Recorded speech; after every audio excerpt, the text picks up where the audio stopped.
La vérité, c'est ça qui a été évité par cette politique des directions syndicales. Et pour ceux qui n'acceptent pas le cas du syndicalisme rassemblé, du syndicalisme responsable encensé par Sarkozy, chaque fois qu'il le peut, le gouvernement lâche les chiens de la répression policière. On le sait pour ce qui est de nos lycéens, hein, mais il faut saluer ici à cette tribune les ouvriers de Continental. Les ouvriers de Continental exploités pendant des années, puis licenciés, puis victimes de la répression du gouvernement pour avoir osé se dresser contre leur licenciement, osé avoir lutté, mais ouvriers qui ont aussi été lâchés et cloués au pilori par les directions confédérales pour avoir dit tout haut ce que tout travailleur conscient sait, à savoir que la politique des directions confédérales consiste, je cite Xavier Mathieu, à frayer avec le gouvernement et à calmer la base. Alors la question qui est posée à notre congrès, camarades, je ne sais pas qui tu siffles, mais ce serait intéressant de le savoir. La question qui est posée à ce congrès n'est pas de savoir s'il faut plus de journées d'action, une de plus, deux de plus, et alors, la belle affaire. La question, c'est quels sont les objectifs poursuivis par les directions syndicales, et est-ce que c'est le dialogue social avec le gouvernement ou bien le combat contre lui. Et il faut le dire, il n'y a pas de dialogue social possible si le point de départ des directions syndicales était la défense intransigeante, pied à pied, des revendications de travailleurs. Gérard Asqueri, tu nous dis, il faut ouvrir les portes et les fenêtres. Moi je vous dis au contraire, quand l'ouragan souffle et déferle sur nous, il faut murer, protéger et défendre nos acquis. Alors qu'est-ce qu'il faut faire? Premièrement, ce congrès doit lancer un appel solennel aux directions confédérales. Le 15 février, Sarkozy les a convoqués, comme un général convoque ses lieutenants, pour discuter de l'ordre du jour, ce qu'il appelle l'agenda social, comme vous le savez. L'ordre du jour, c'est une nouvelle offensive contre les régimes de retraite et en particulier contre le calcul sur les 6 derniers mois. L'ordre du jour, c'est aussi l'attaque contre la sécurité sociale.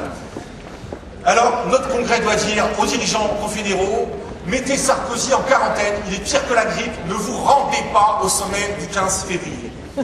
Dans l'enseignement, malheureusement, car ça ne s'arrête pas aux directions confédérales, nous aussi, nous constatons que Sarkozy et ses sbires ont toutes les raisons de se réjouir de la densité, pour reprendre ce terme, du dialogue social. Je prends 3 exemples. Le premier, c'est les accords de Bercy. Les accords de Bercy sont sur la représentativité syndicale, et ils étaient apparemment si importants que le CDFN a été amené à voter 2 fois, puisque le premier vote ne satisfaisait pas. Il a fallu voter 2 fois, et que le camarade Gérard Asqueri a mis sa démission dans la balance pour arracher un résultat positif dans le deuxième vote. Que dit le texte signé par la FSU, Sud, etc. Il dit, je cite, des convergences existent entre le gouvernement et les organisations syndicales. C'est pourquoi nous demandons à ce que le Congrès puisse voter sur la ratification des accords de Bercy, voter contre les convergences avec le pouvoir. Sur la question de la formation des maîtres, là aussi, le bilan de notre fédération est lourd. Et d'ailleurs, c'était un élément de crise de notre fédération. Il est lourd, on le sait, puisqu'arrivent maintenant dans les classes des stagiaires à temps plein, à 18 h, qui seront eux-mêmes remplacés par des étudiants préparationnaires au concours, dans le primaire, à tous les niveaux de l'enseignement. Le Congrès, naturellement, doit appeler à s'y opposer. Mais il faut dire ce qui est. Quand les universités étaient secouées par un mouvement historique, le Conseil national de la FSU a rejeté la proposition de notre courant de dire retrait pur et simple de la réforme.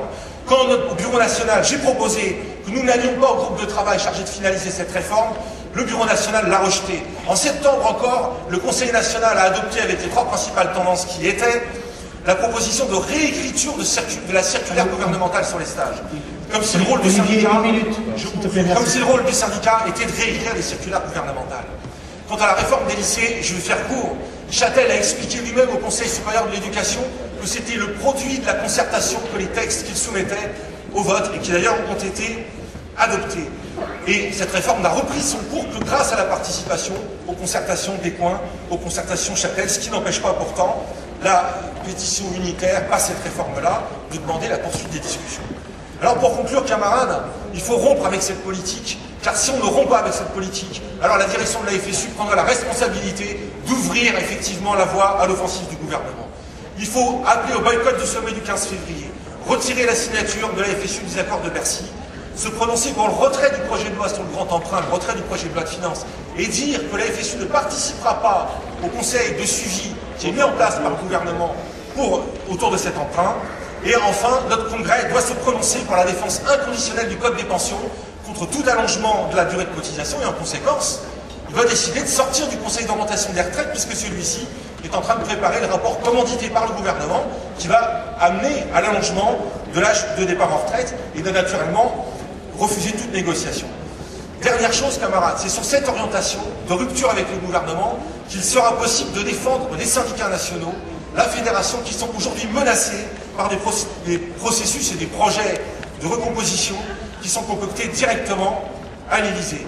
En un mot, il faut adopter une orientation de combat contre le gouvernement pour le retrait de ses contre-réformes, l'arrêt des suppressions de postes, de la RGPP, et pour cela, il faut ouvrir les perspectives aux travailleurs que le dialogue social ferme, opposer à Sarkozy le front unique des organisations du mouvement ouvrier, combattre pour le vaincre et le défaire, rompre avec lui, rompre le dialogue social, et camarades